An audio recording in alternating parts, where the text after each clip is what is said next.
राजा की 7 रानियां थीं। राजा अपने गुरु के पास जा रहे थे। रास्ते में एक पनिहारी की लड़की मिली। उसने राजा से पूछा, आप रोज कहाँ जाते हैं? राजा ने कहा, मैं ज्ञान के लिए आश्रम जाता हूँ। पनिहारी की लड़की बोली, क्या आपने त्रिया चरित्र पढ़ा है? राजा कुमार ने ना में सिर हिलाया। पनिहारी की लड़की हंसते हुए बोली, क्या फायदा ये सब पढ़ने का जब यही नहीं पढ़ पाए? राजा कुमार को बड़ा आश्चर्य हुआ कि वो अभी तक ये क्यों नहीं पढ़ा। राजा सीधे गया अपने गुरु के पास। गुरुजी प्यार से बोले, क्या हुआ राजकुमार, आप इतने गुस्से में क्यों हैं? राजकुमार ने गुस्से में कहा, आपने हमें अब तक त्रिया चरित्र क्यों नहीं पढ़ाया? गुरुजी बोले, क्योंकि इसमें बहुत खतरा है, इससे आपकी जान भी जा सकती है। राजा बोले, आप उसकी चिंता मत कीजिए, मैं ये देख लूंगा, आप बस मुझे ये पढ़ाइए, मुझे पढ़ना है। अब गुरुजी उन्हें कैसे मना कर सकते थे? वो बोले, ठीक है। पूरे 1 साल बाद गुरुजी बोले, अब आपकी पढ़ाई पूरी हो गई है, अब आप जा सकते हैं। साथ ही उन्होंने एक सुपारी दी और कहा, आप इसे मुंह में रख लेना। आपके ऐसा करने से आपको कोई भी नहीं पहचान पाएगा, परंतु आप सबको पहचान सकेंगे। जब सब सो गए तो रात को 12 बजे अपने राज्य के पूर्व दिशा में सुपारी मुंह में रखकर खड़ा हो गया। थोड़ी देर खड़ा रहने पर उसने देखा कि वही पनिहारी की लड़की जिसने उनसे ये सब पढ़ने को कहा था, वह लड़की मंदिर के निकट बनी एक कुटिया में चली गई। राजा चुपके से देखने लगे कि ये क्या कर रही है। उसने देखा कुटिया के अंदर एक साधु बैठा है। उसे देखते ही गुस्से से बोला, तुम्हें आने में इतनी देर क्यों लगी? लड़की बोली, मेरा पति मुझे लेने आया है, अपने पति को सुलाने के बाद मैं आपके पास आई हूँ, इसीलिए देर हो गई। इतना सुनते ही साधु ने उसकी खाने की थाली को एक तरफ फेंकते हुए कहा, जब तुझे उसके साथ रहना है तो मेरे पास क्यों आई है? वह लड़की बोली, नहीं साधु महाराज जी, मैं उसके साथ नहीं रहना चाहती हूँ, जो भी है बस आप ही हैं। उसकी बात सुनकर साधु ने कहा, ठीक है, यदि तू चाहती है मैं तेरी बात का विश्वास करूं तो ले ये चाकू, जा अपने पति का सिर काट के ला। लड़की बिना कुछ सोचे उस चाकू को लेकर घर आई और सोते हुए पति का गला काट के मार दिया। फिर उसका सिर लेकर साधु के पास आ गई। साधु ने जैसे ही देखा वो उसे धक्के मारकर अपनी कुटिया से निकाल दिया और बोला, जो औरत 7 फेरे लेने के बाद अपने पति की नहीं हुई वह मेरी क्या होगी? अपना चेहरा कभी मत दिखाना, अब मरता क्या ना करता। वह अपने पति का सिर लेकर वापस आई और उसके धड़ से सिर को जोड़ के रख दिया। सुबह उठकर जोर जोर से रोने लगी, पता नहीं कौन मेरे पति को मार गया। जब लोग उसके पति को ले जाने लगे तो वह कहने लगी कि मैं इनके साथ सती हो जाऊंगी, क्योंकि इनके अलावा अब मेरे जीवन का कोई अस्तित्व नहीं रह गया है। यह सुनते ही राजा को हंसी आ गई। वो जोर से हंसते हुए बोले, त्रिया चरित्र जाने नहीं कोई, पति मार के सती हुई। पनिहारी की लड़की समझ गई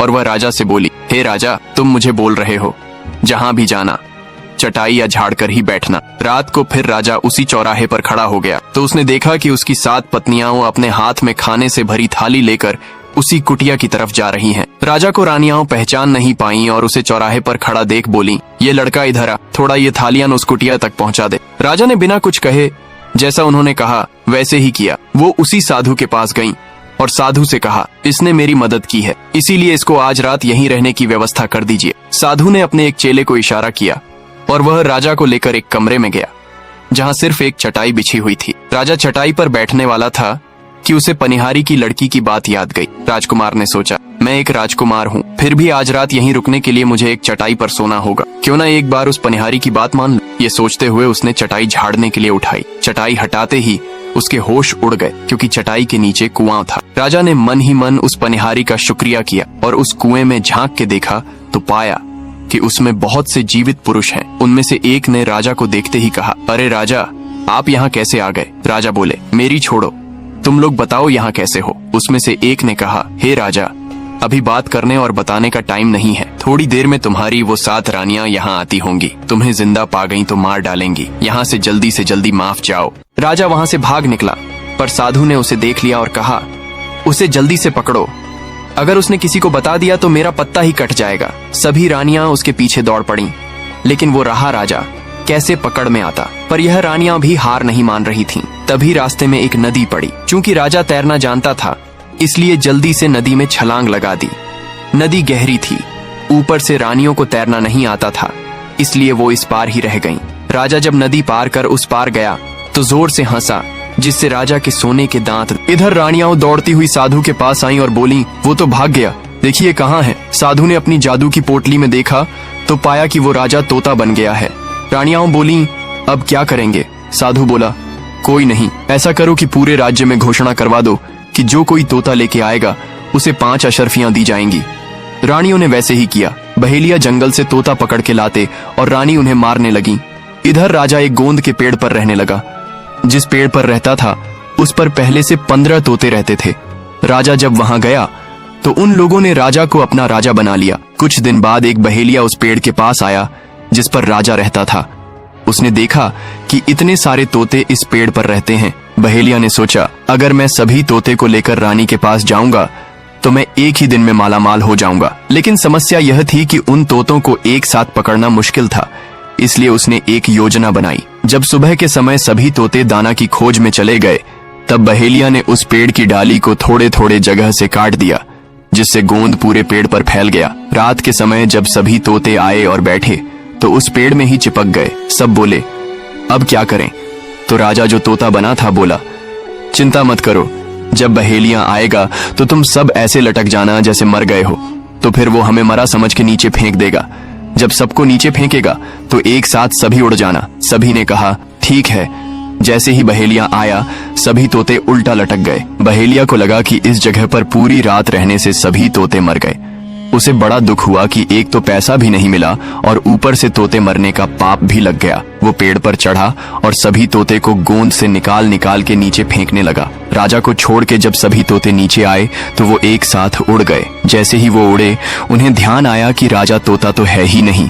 उनमें से कुछ ने कहा, चलो चलते हैं, राजा को हमारी मदद की जरूरत है। कुछ ने कहा, नहीं, राजा बुद्धिमान है, उन्हें कुछ नहीं होगा, वो सब देख लेंगे। इधर बहेलिया ने जब देखा कि सभी तोते उड़ गए तो उसे समझ आ गया कि ये सब नाटक कर रहे हैं। तभी उसकी नजर राजा तोते पर पड़ी। वो बोला, कोई नहीं, इतनी मेहनत का कुछ तो फल मिलेगा, मैं इसे लेकर रानी के पास जाऊंगा। बहेलिया उस तोते को उतार के अपने पिंजड़े में बंद कर दिया और रानी के पास जाने लगा। तब राजा ने कहा, अरे बहेलिया, तुम मुझे रानी के पास ले जाओगे तो तुम्हें क्या मिलेगा? बहेलिया खुश होते हुए बोला, 5 अशर्फियां। तोता बोला, मैं तुम्हें 50,000 अशर्फियां दिलाऊंगा अगर तुम मेरा कहना मानोगे। तब बहेलिया बोला, क्या? तोता बोला, मुझे सुगवल राजा के बाजार में ले चलो, वहां अगर कोई तुमसे बोले कि इस तोते का दाम क्या है तो बोलना, तोता अपना दाम खुद बताएगा। बहेलिया मान गया और उसे सुगवल राजा के बाजार में ले गया।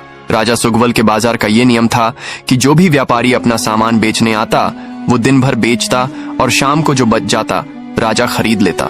शाम के समय बाजार के सभी वस्तुएं बिक गईं, केवल उस तोते को छोड़ के, क्योंकि तोता अपना दाम इतना महंगा बताता कि कोई उसे लेता ही नहीं।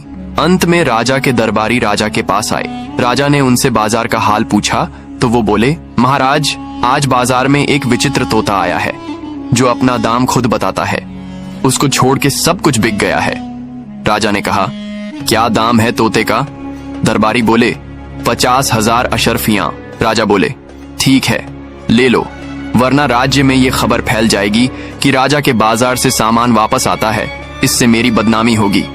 परंतु उस तोते को खरीदने मैं खुद जाऊंगा। राजा रथ पर सवार होकर चल पड़ा। बहेलिया के पास पहुंचे और बोले, बताओ बहेलिया, तोते का दाम। बहेलिया के तो पसीने छूट गए। वो हाथ जोड़ के बोला, महाराज, तोता अपना दाम खुद बताएगा। राजा के तोते से कहा, बताओ तोता अपना दाम। तोता बोला, 50,000 अशर्फियां। राजा मान गया और तोते को लेकर राज दरबार में आ गया। पूरे राज्य में ये खबर फैल गई कि राजा ने एक तोता खरीदा है जो 50,000 अशर्फियों का है। सभी राज्य दरबार में उसे देखने आए। ये बात साधु और रानियों को भी पता चल गई। रानियां बोली, अब क्या करें? साधु बोला, अब एक ही उपाय है, मैं तबला बजाना सीखता हूँ और तुम लोग नाचना सीख के चलो राजा के पास और उन्हें खुश करके इस तोते को मांग लेंगे, क्योंकि उनके राज्य और उनके बिना इजाजत के हम तोते तक नहीं जा सकते हैं। उन्होंने अपनी सहमति जताई और काम में लग गईं। इधर जब रानी को तबीयत खराब हो गई तो वो अपनी बेटी से बोली, जो कि 16 साल की थी, कि आज तुम तोते को नहला के खाना दे देना और ध्यान रखना। उनकी बेटी ने हाँ कहा और तोते को लेकर नहलाने के लिए चली गई। जब वह तोते को नहला रही थी तो उसे तोते के सिर पर कुछ कटा सा महसूस हुआ। उसने सोचा कि तोते को कहाँ से कटा लग गया, अब तो माताजी जानेगी तो गुस्सा करेंगी। ये सोच के वो उसे निकाल दी। वो एक कील थी जो गुरुजी ने राजा को तोता बनाने के लिए लगाई थी। कील के निकलते ही वह तोता एक 21 साल का जवान लड़का बन गया। राजकुमारी देखते ही डर गई और डर के जैसे ही चिल्लाने को हुई, राजा ने उसका मुंह बंद कर दिया और कहा, तुम डरो नहीं, मैं एक राजा हूँ, कुछ कारण है जिससे मैं ऐसा बना हूँ। राजकुमारी बोली, मुझे बताओ, वरना मैं सबको बता दूंगी। राजा बोला, अभी नहीं, अभी तुम कील जहां मेरे सिर में लगी थी वहीं लगा दो। जब सब सो जाएंगे तब इसे निकालना, मैं फिर तुम्हें सब कुछ बताऊंगा। राजकुमारी को उसकी बात अच्छी लगी, वो उसे वापस तोता बना दी। रात को जब सब सो गए तो राजकुमारी उसे फिर से लड़का बना दी। राजा ने सब कुछ बता दिया, इसलिए वो उससे दोस्ती कर अब हर रोज राजकुमारी और राजकुमार बात करने लगे। उनकी दोस्ती प्यार में बदल गई। एक दिन दरबार में एक पत्र आया। राजा ने मंत्री से पढ़ने के लिए बोला। मंत्री पढ़ने लगा, मेरे प्रिय दोस्त, मैं अपने 4 राजकुमारों को तुम्हारे पास भेजूंगा। मैंने चारों को उत्तम शिक्षा दिलाई है और अब मैं बूढ़ा हो चुका हूँ, इसलिए चाहता हूँ कि मेरे किसी एक पुत्र को अपने राज्य सिंहासन के लिए चुनो। तुम अपनी बुद्धि परीक्षण करके जो इसका हकदार है उसे हमें बताओ। राजा ने हर तरीके से उन चारों राजकुमारों का परीक्षण किया। सभी एक से बढ़कर एक थे। जब राजा परेशान हो गए कि कैसे कहें और क्या निर्णय लें, यहाँ तो सब अपने आप में ही बेहतरीन हैं, सब हर विषय में एक समान हैं। राजा ने फिर तोते को बुलाया और सारी बात बताई। तोता बोला, राजा एक काम कीजिए, आज रात इन्हें एक साथ एक कमरे में रहने की व्यवस्था कीजिए, 2 दिन बाद मैं बताऊंगा। जब रात को चारों राजकुमार एक साथ खाना खा के सोने गए तो आपस में बात करने लगे। पहला राजकुमार बोला, अरे भाई, खाना खा के मजा ही आ गया, पर अगर पके धान का चावल और दही मिल गया होता तो मजा आ जाता। तोता उनके कमरे के बाहर खिड़की पर बैठ के उनकी बातें सुन रहा था। तभी दूसरा राजकुमार बोला, अरे भाई, मुझे इतना कुछ नहीं चाहिए, मुझे तो बस एक रात के लिए राजा की राजकुमारी के साथ सोना है। तो तीसरा बोला, अरे बाप रे, राजा ने सुन लिया ना तो जान से मार देगा, मुझे इतना भरी कोई इच्छा नहीं है, मैं तो बस ये चाहता हूँ कि कोई वाराणसी से बना पान खिला दे। तो चौथा बोला, मुझे तो नींद ही नहीं आती, कितना दिन हो गया, मैं चाहता हूँ 4 बड़े और कोमल गद्दे पर सो जाऊं। चारों अपनी अपनी बात करके सो गए। अगली सुबह तोता ने राजा से उनकी इच्छा अनुसार सामग्री तैयार करने को कहा। रात को उनकी इच्छा अनुसार किया गया। सब बहुत खुश हुए। अगली रात को तोता उनके कमरे की खिड़की पर बैठ के उनकी बातें सुनने लगा। पहला राजकुमार बोला, क्या यार, राजा कैसा दही खिला दिया, दही में दूध था। तो दूसरे ने कहा, तुम्हें पता है, रात को मैं ही किनारे सो के गुजार दिया, क्योंकि राजा की लड़की से मुझे तेली के जैसा बदबू आ रहा था। वहीं तीसरा बोला, अरे यार, ये तो छोड़ो, मेरी तो इच्छा ही छोटी थी, पर राजा ने वो भी पूरी नहीं की। चौथा अपनी पीठ दिखाते हुए बोला, तुम सबको अपनी अपनी पड़ी है, ये देखो मेरी पूरी पीठ ही छिल गई है, गद्दे के नीचे बाल था शायद। तोते ने राजा से सब बताया। राजा ने दही जमाने वाली को बुलाया और पूछा तो वो बोली, मुझे माफ कर दीजिए राजा जी, उस समय मैं अपने बच्चे को दूध पिला रही थी, मेरे स्तन से निकलकर एक दूध दही में गिर गया। फिर राजा रानी के पास गया और पूछा तो रानी बोली, अपने मंत्री जो जात के तेली हैं, उनकी पुत्री के साथ राजकुमारी की मित्रता है। फिर राजा ने पनिहारी को बुलाया।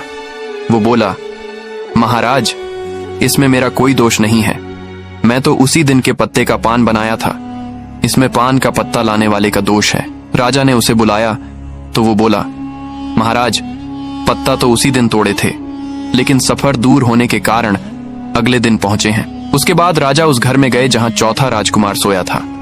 उस पर बिछे गद्दे को बहुत बारीकी से देखा तो पाया कि सबसे नीचे वाले गद्दे में एक बाल लगा है। राजा ने तोते से कहा, तब क्या किया जाए? तो तोते ने कहा, चौथे को राजा घोषित कर दें। राजा बोले, क्यों और कैसे?